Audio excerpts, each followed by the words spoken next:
Good morning mga kakokeng, mga katropa. Galing pala ako sa palengke kanina.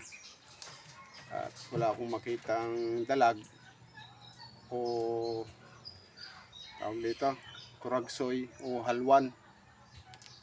Ito na lang nakita ko, bangus. Gagawin ko tong nilagpang. Ang ano na to sa mga Ilonggo. Kasi ang tatay ko ay Ilonggo, taga Iloilo. Bali, ari ang natutunan ko noong maliit pa kami. Ito, iihaw mo lang to na may kaliskes. Ang gagawin, yan, iihaw lang natin o isugba. Pero ang original talaga na luto sa mga ganito, talagang dalag o halwan na tawag o turagsoy. Yun talagang original na luto sa mga nilagpang. Kaya may kanta dati si Yuy Villame, nilagpang na turagsoy. Yan. Ito naman ang gagawin natin dito, bangus ang gagamitin ko. Ihawin ko muna. Masarap to kasi ang ano lang nito, papakita ko lahat ang lahok. Hindi siya madalian lang ang luto kasi mainit na tubig lang. Kamatis, sibuyas, tsaka sili. Yung sili na pula, optional lang yun. Kung gusto niyo maglagay ng manghang na sabaw, pangpalasa. Simple lang. Kasi yun ang ginagamit namin pag pumunta kami sa palayan. Yung may mga alaga pa kami ng mga itik. Yan, ito ang inaano namin, pang ulam. Kaya ipapakita ko ulit. Kahit masunog yung balat o kaliskes, okay lang yun kasi gagarahin natin to ng tongs para matanggal o kutsilyo. Yan. Yan mga katrupa. Yan, luto na siya. So, sunog. Gaganahin mo lang to para matanggal yung mga kaliskis na sunog. Yan. So, kikiskisin mo lang to. Medyo may maingay dito mga pusa. Gawa ng marami akong alaga. Kakaliskisan mo lang. Yan. Itong mga laman nito,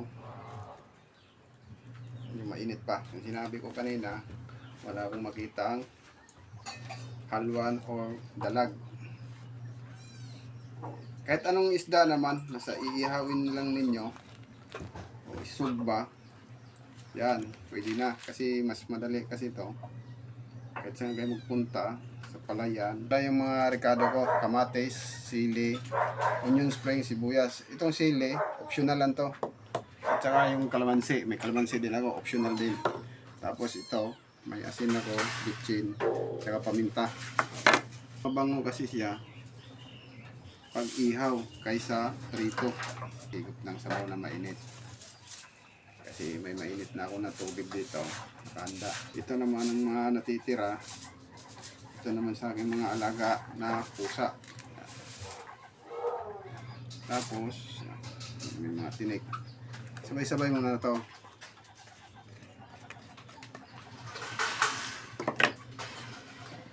Tapos mainit na tubig.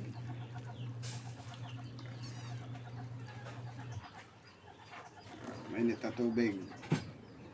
Tapos pahingin ako ng kutsara bunso. Ching. Sin. Paminta. Sakto na to sa ano, ang karami. Kung pag kulang, pwede nyo dagdagan. Ito, haluin mo lang ito na haluin. At titikman. Pagka namit yun, lami kaayo. Sarap. Lalagyan natin ng kanin para masarap. Kuha ka. Para tayo makahigop ng sabaw. Tapos, kalamansi. Optional lang kung gusto nyo. Ipipiga lang nyo dito.